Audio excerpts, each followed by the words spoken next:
Welcome back to the Lars Larson Show. The question of bail for people who are awaiting trial. They are accused of a crime. They haven't been convicted of anything. And then the question comes, unless they're accused of murder, the Constitution says you have a right to bail. But an awful lot of people will decide that they can't afford the bail, or they get out and then they run. And the question is, how do we diminish jail populations? Now, I have to admit, some of the question, I just don't even agree with the question.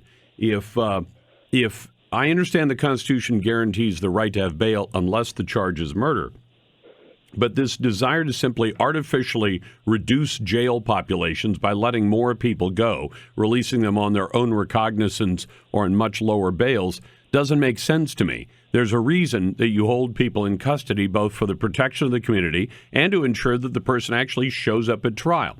So I've invited Jeff Clayton on, who's executive director of the American Bail Coalition. And Jeff, welcome to the program. And as I understand it, there are folks out there saying we can use technological tools, assessment tools, actuarial tools to determine whether or not people should be released from jail instead of using bail. Is that the gist of it? That's right, Lars. Thanks for having me on. That's been the linchpin of the quote-unquote no money bail movement for the last 4 years. That we could just simply use these computers to decide literally who stays in jail and who doesn't, rather than letting judges set appropriate bails as we've seen on this continent for 400 years. Now, you pointed out that 27 prominent researchers from MIT, Harvard, Princeton, NYU, all the smartest colleges, say, look, you can't do this. Actuarial risk assessment doesn't actually work reliably enough. Is that the gist of it? It is, and it's been a movement that's been building since last summer when 100 civil rights groups, NAACP et al., said the same thing. And finally, the academy is catching up, usually a couple of years after things actually happen, and saying, yeah, these are irreparably broken. They can't be fixed. They don't predict accurately, and they shouldn't be used any longer. And then they followed that up with 3 letters to different states saying you need to cease and desist, basically. And so stop using that and do what instead? Go back to just traditional bail?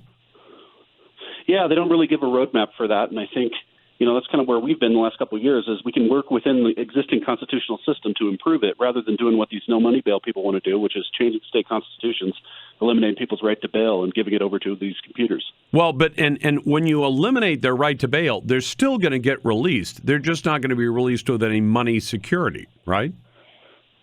That's right. It's a yes or no question, right? So there's a huge burden on the prosecutor to prove that somebody should be in jail, and if not, everybody gets out. And so the reality in state governments is they won't be able to afford the hearings, so you'll see tons of defendants getting out under the so-called no-money bail system. So what they do is they design a system that sounds to citizens who are hearing about this possible change that will still require them to do certain things, but knowing that you can't possibly have all the hearings and fulfill all the legal process, the default position, if you use computer language on it, would be then release happens. So you just get cut loose because the system is overwhelmed.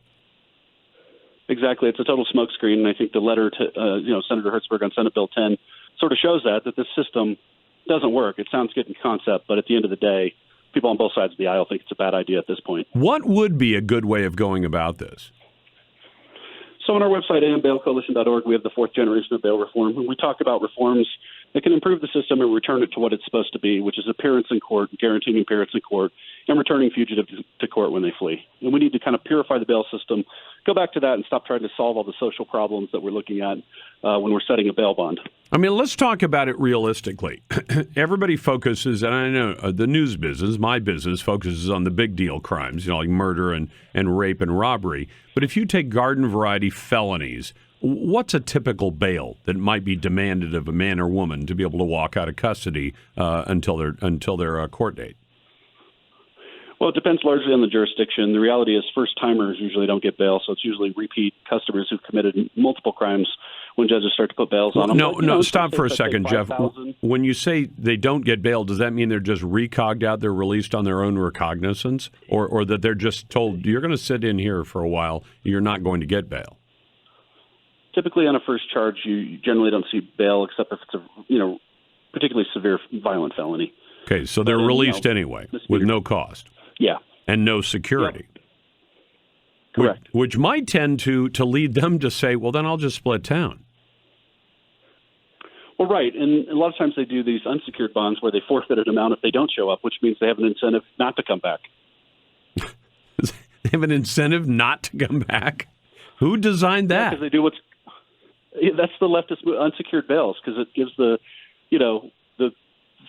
feeling that we're doing bail on people, but we're really not. And so when they flee, they owe the $5,000 if they come back. But they know then we're never going to collect it. What to talk about the way lawyers do, they're judgment proof. If somebody owes $5,000 and they've never had $5,000 to their name, they're effectively it's like me owing $1 million. I don't have $1 million, so you're never going to get it from me, right? Exactly. City of Philadelphia was owed $1 billion under these policies. $1 billion? Texas go down the road now. Holy cow! $25 million in the last 2 years. So yeah. That's not, and yet it almost makes sense that almost everybody should pay some bail. So if you told even the lowest level defendant it's $100, you want to walk out here, it's $100. You don't come in for court, you lose the $100. That would be real to them, right? Yeah, I mean, not certainly. We don't need it in all cases, but in a lot of cases, we think it's appropriate that judges have the ability to do that and to guarantee that somebody's going to show up, and also, when they flee, to have somebody chasing after them.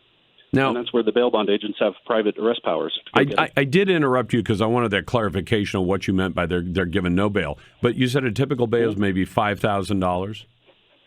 $5,000 to $10,000 maybe for a felony. In California, certainly they're a lot higher. Now, if they go to a bail bondsman and say that my bail is $5,000, what do they typically have to pay to be able to walk out the door? Most premiums are around 10%. Some states are 15%, and a lot of agents will take a payment plan. So $500. So you have to pay the bail bond. Somebody has to come up with $500. You pay that to the bail bondsman. You don't show up. He's going to go hunt you down, first of all. But if you don't show up at all, then you owe the bail bondsman $5,000. And I have a feeling he's much more effective at collecting that than the government is. Yeah, and also typically it's a third-party cosigner, right? It's usually not the defendant themselves that's guaranteed. Your mom. So, yeah, and then mom leans on defendant to go back to court, so mom doesn't have to pay. Right. And of course, we can go find them and avoid. So we're kind of jointly, severally liable, but we work together to make sure the defendant does what he's supposed to. What do you think about the systems where effectively the state becomes the bail bondsman? I'm not that big a fan of it, but I happen to live in a jurisdiction where if it's $5,000 bail, you have to give them $500. You do owe the $5,000, but again, it's one of those where it's some deadbeat who owes $5,000, which means he doesn't really owe anything at all because he can't possibly pay it. What do you think of those systems? Those are called 10% to the court systems, where the court acts as a surety. They don't collect the other 90%, so we call it a 90% discount bail policy. So they're leaving so much money on the table, and they're not creating the type of incentives that they need, because the defendants know they're not going to have to pay. Once they pay the 10%, they're done. So they don't lean on the defendant for the $5,000 or the $4,500 that they still owe. No, and a lot of states that do 10% just use it as a revenue generator for the courts, because they know a certain number of people are just going to not show anyway, and they get to keep the change. All right. So what's the point of view of state legislatures about these changes and about whether or not they should go to these risk models? It's pivoting massively, and I think what happened in California to go to the model really woke everybody up across the country. And so this year we saw it kind of settling down. I think next year we'll continue to see it settle down, but I think people are still going to want answers, and they're going to want solutions, and that's where we're coming from. Is there's plenty to work on without going so crazy that we're going to implement some new system and start changing state constitutional rights that have existed for 400 years.